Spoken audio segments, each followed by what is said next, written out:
might think tonight's picture is a Western, and you'd be right. But if you've been watching our show, you might also know that it's a science fiction Western.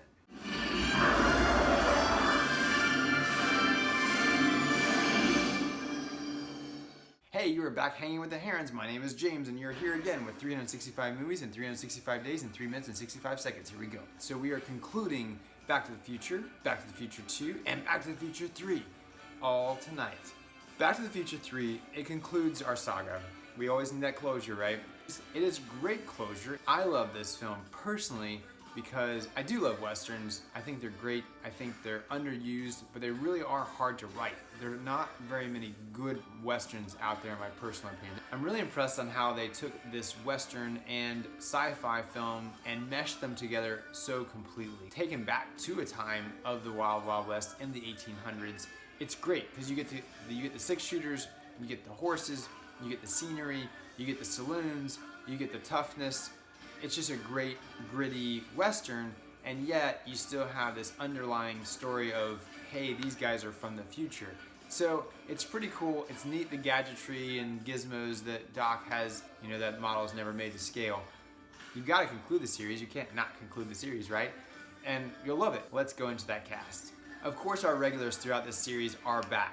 The wonderful Michael J. Fox, Christopher Lloyd, Leah Thompson, and of course Thomas F.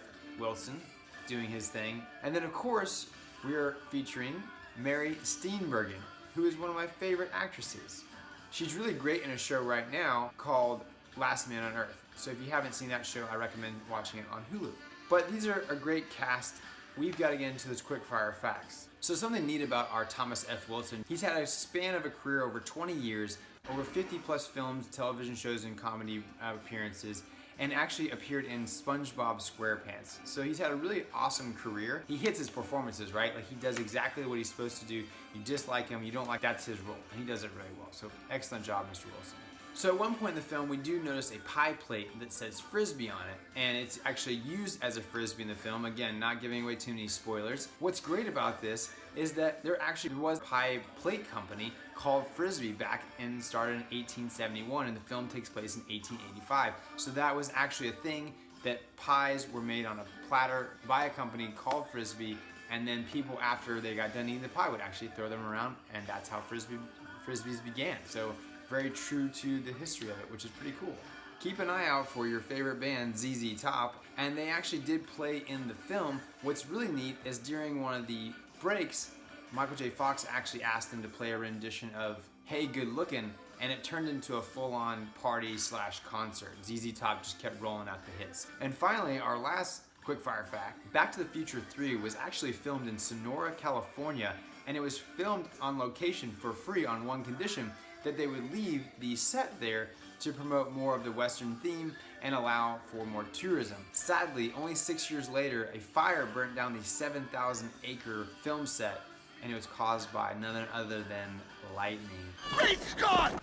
Great Scott! I know, this is heavy. All the interesting things there. Thanks for joining me. This is another 365 movies in 365 days in 3 minutes and 65 seconds. You know what to do.